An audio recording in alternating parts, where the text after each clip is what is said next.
ஒரு Sunday night weekend எஸ்சிடிசியோட பிரீமியமான சர்வீஸ்ல travel பண்ணோம்.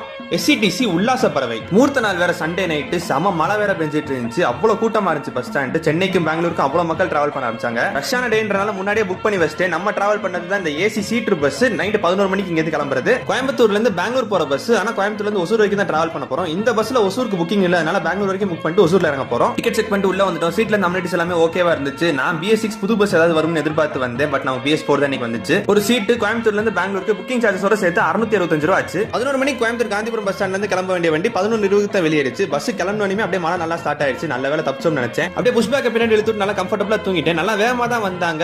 மிட் நைட் 2:40க்கு சேலம் பஸ் ஸ்டாண்ட் உள்ள வந்துட்டாங்க. 4:45 கிருஷ்ணகிரி கிராஸ் பண்ணிட்டாங்க. சரி ஒரு 5:45 ஒசூர் ரீச் பண்ணிரோம் நினைச்சேன். ஆனா அதுதான் நடக்கல. சூளகிரி கிட்ட ஏதோ சின்ன ஆக்சிடென்ட் போல 1 மணி நேரம் டிராபிக்ல பஸ் நின்னுட்டே இருந்துச்சு. 6:45 மேல தான் அங்க இருந்து கிளியர் ஆனோம். அதனால 7:15 காலையில வந்து நம்ம ஒசூர் ரீச் ஆனோம். டிராபிக்னால தான் 1.5 மணி நேரம் டிலே. உங்க வீக்கெண்ட் டிராவல் எக்ஸ்பீரியன்ஸ் எப்படின்னு கமெண்ட்ல சொல்லுங்க. நம்ம சேனல் சப்ஸ்கிரைப் பண்ணிக்கோங்க. நன்றி.